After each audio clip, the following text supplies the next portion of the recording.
Episode शुरू होता है और हमें दिखाया जाता है कि वही लैब वाली गर्ल सफेद बाल वाली और वही सफेद बाल वाला लीडर जो है वो दोनों बात करते हैं कि आखिर ये चीज जो तुम कर रहे हो उसमें तुम्हें क्या लगता है कि कितनी % गुंजाइश है।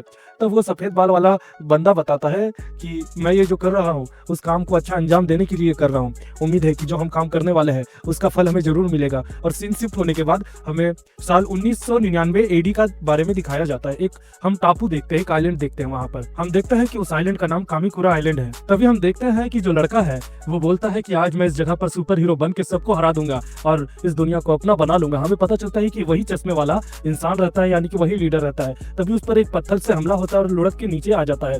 तभी वो बोलता है कि वही तकामी, ये तुम क्या कर रही हो। तभी हम देखते हैं कि उस लड़की का नाम तकामी रहता है। तो तकामी बताती है कि आखिर तुम जैसे होती है लोग मेरे साथ टीम अप कैसे हो गए। हमें आर्कियोलॉजिस्ट का काम मिला है जिसके कारण हमें यहाँ पर खनिजों के बारे में पता करना है और उनके पावर सोर्स के बारे में भी पता करना है। लेकिन मुझे देख के ऐसा नहीं लगता है कि तुम ही हो जिसके बारे में प्रोफेसर ने बताया था। असल बात तो यह है कि जो ये ताकामी है, ताकामी के साथ वो बंदा बॉन्ड है, मतलब उन दोनों को साथ में मिशन करना है। लेकिन ताकामी को ऐसा लगता है कि जो लड़का है वो बहुत ज्यादा कमअकल है और बेवकूफ है। फिर हम देखते हैं कि ताकामी ये सब बातें कर ही रही होती है। तब जो वो लड़का है वो लड़का ऊपर चढ़ रहा होता है सीढ़ी।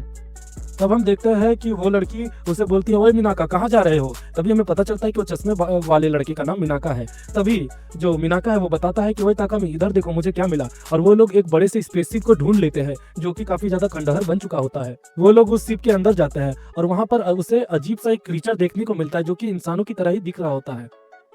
सीन शिफ्ट होता है और हमें दिखाया जाता है कि मिनातो 10 on 10 4 गो बेडीज के साथ अकेला सो रहा होता है और उसे सपने में आ रहा होता है कि उन चारों के बीच विवाद हो जाता है कि जो मिनातो है उसके साथ कौन सोएगा। तो उन सब में विवाद होता है। तभी मकान मालकिन सबको सरिया देती है। मकान मालकिन बोलती है कि देखो यहाँ से कायदे में रहना पड़ेगा, मेरी बातें माननी पड़ेगी और घर का सारा काम बांटना पड़ेगा। अगर अच्छा लगता है तो करो, नहीं तो भाड़ में जाओ। तभी हम देखते हैं कि सुकीमी जो कि मिनातो का तीसरा माल या चौथा माल है, मुझे नहीं पता लेकिन आपको पता होगा, तो वो गुस्से के कारण यहाँ से घूम रही होती है और जा रही होती है और बोलती है कि ये कोई घर है या फिर खुदाई अड्डा। और उसके बाद हम देखते हैं कि वहां पर कगारी जा रहा होता है और कगारी से वो दोबारा से मुलाकात करती है।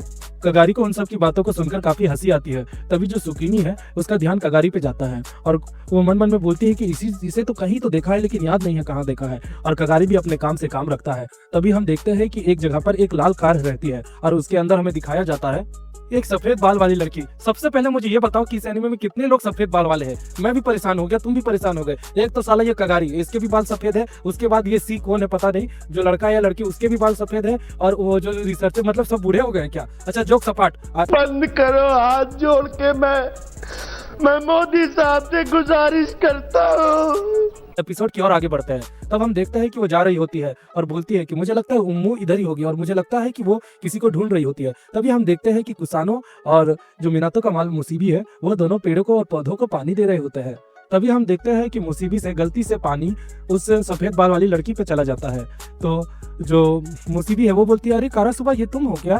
तो वो बोलती है कि तुम्हें अभी भी मैनर्स नहीं आए क्या। और वो दोनों के बीच बातें चलती है। इससे हमें पता चलता है कि एपिसोड की शुरुआत में जो लड़की इनको बचा रही थी शायद वो लोग वही है। और उसके बाद तभी मिनातो आ जाता है और बोलता है कि मुसीबी आखिर ये कौन है जिससे तुम बातें कर रही हो। तभी सीन शिफ्ट होता है और हमें दिखाया जाता है मिनातो का माल मुसीबी बोल रही होती है कि तुम्हारे कपड़े सूखने के लिए दे दिए हैं, तब तक तुम मेरे कपड़े पहन लो। तब वो लड़की बताती है यानी कारा सुबह कि वो लड़का क्या तुम्हारा आसी का भी है। तब वो बताती है हाँ, उसका नाम है मिनातो, वो काफी अच्छा लड़का है। तभी जो कारा सुबह वो बोलती है कि मैंने सुना था कि तुमने एक सेकेराई को नॉकडाउन किया, ये बात सच है। तो मिनातो बताती है कि हाँ मुसीबी कि हाँ वो बहुत ज्यादा ताकतवर है लेकिन मुझे उसे हराने में ज्यादा समय नहीं लगा। तब कारासुबा बोलती है कि सही है, हालांकि तुम्हें याद होगा मैं यहाँ पर किस लिए आई हूँ, तुमने मुझसे एक वादा किया है, तुम्हें याद तो होगा ही। तभी जो मुसीबी है वो थोड़ा चिंतित हो जाती है, फिर वो याद करने की कोशिश करती है। तभी सीन शिफ्ट होता है और हमें दिखाया जाता है कि जो मुसीबी है वो कारासुबा को सबका दायरा करवा रही होती है और सबसे मिलवा रही होती है। बातचीत करने के बाद कारासुबा अपने एरिया की ओर निकल रही होती है। तभी कगारी को उस पर नजर पड़ती है और वो उसे छुपके से देख रहा होता है और वो बताता है कि ये तो #4 रैंक की कारासुबा है। इससे दोस्तों हमें पता चलता है कि कारा सुबह भी एक टॉप रैंकर ही है। सीन शिफ्ट होता है और हमें प्रोफेसर को दिखाया जाता है जो कि फिर से ब्ला ब्ला ब्ला कर रहा होता है और वो बताता है कि सेकेराई का सेकंड स्टेज स्टार्ट हो गया है जिसमें अब हंटिंग स्टार्ट होगी और अब लोगों को करो या मरो वाला सिचुएशन का सामना करना पड़ेगा। ये सुन के तो मिनाटो की फट के 4 हो जाती है और 64 होने के बाद वो सोचता है कि अब आगे क्या किया जाए। तभी हम देखते हैं कि जो कारा सुबह है और मालकिन है वो एक दूसरे के रास्ते पर जा रहे होते हैं। उन दोनों की नजर पड़ती है और वो एप्पल फेंक के हमला करती है और कारा सुबह वो एप्पल काट के खा लेती है जिसके जिसके कारण फिर जो मकान मालकिन है वो बोलती है तुम्हारे पास यहाँ पर कैसे आना हुआ, और इस एप्पल के मुझे पैसे दे दो, नहीं तो फिर बहुत बुरा होगा। और सीन शिफ्ट होता है और वो दोनों अपने अपने रास्ते निकल जाते हैं और हमें दिखाया जाता है कि कारासुबा का ड्राइवर जो कि नात्सुनो है वो उसे लेने के लिए वापस आ गया होता है। तभी कारासुबा एक जगह पर उतरती है और वहां पे उसे दो सेकराई मिलते हैं। वही सेकराई होते हैं उस पीले बाल वाले लड़के के, और वो दोनों उस पर हमला करते हैं, लेकिन एक हमला करती है और हमला करते ही वो तुरंत हार जाती है और अपना सेकराई बैच खो देती है। इससे दोस्तों हमें पता चलता है कि रैंक 4 वाली कारासुबा सच में बहुत ज्यादा ही ताकतवर है। सीन शिफ्ट होता है और हमें दिखाया जाता है मिनातो का माल मुसीबी और मिनातो, वो दोनों बातचीत कर रहे होते हैं कि आखिर अब हमें क्या करना चाहिए। सिचुएशन आउट ऑफ कंट्रोल हो गई है, चीजें बहुत ज्यादा दिक्कत दे रही है। और हमें ये भी देखने को मिलता है दोस्तों कि एमबीआई की जो हेलीकॉप्टर्स वगैरह है वो चारों तरफ ढूंढ रहे होते हैं, सर्च ऑपरेशन कर रहे होते हैं सेकेराइज की, कि उनके साथ उनको मिलाकर बैटल करवा सके। अब दोस्तों सबसे बड़ा पॉइंट ये आता है कि सेकंड स्टेज स्टार्ट होने के बाद अब कोई भी सेकेराई, ये जो एरिया है वो पूरा सेकेराई से ग्रस्त है, तो इस एरिया को छोड़ के अब नहीं जा सकता है। सेकेराई ने हर जगह पर अपनी टीम तैनात कर दी है, जिसके कारण अब यहाँ पर कोई आया और अपने विंग्स बना लिए, यानी कि सेकेराई ने अपना पार्टनर पा लिया आसी का भी, तो अब वो यहाँ से बच के नहीं जा पाएगी और यहाँ से जाने का कोई भी रास्ता नहीं बचा है।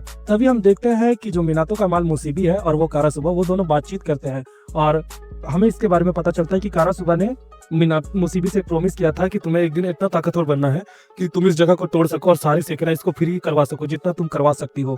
मेरी यही इच्छा है जो कि तुम्हें पूरी करनी होगी। और ये कह के वो अपने रास्ते निकल जाती है।